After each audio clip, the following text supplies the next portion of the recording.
In today's video, I'll show you how to disable comments in WordPress, giving you more control over interactions on your site. First, log into your WordPress dashboard.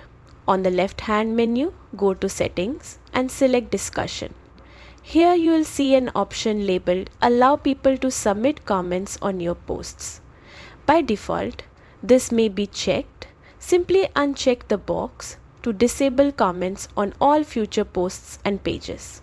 Scroll down and click Save Changes to apply your settings. Keep in mind, this only affects new posts.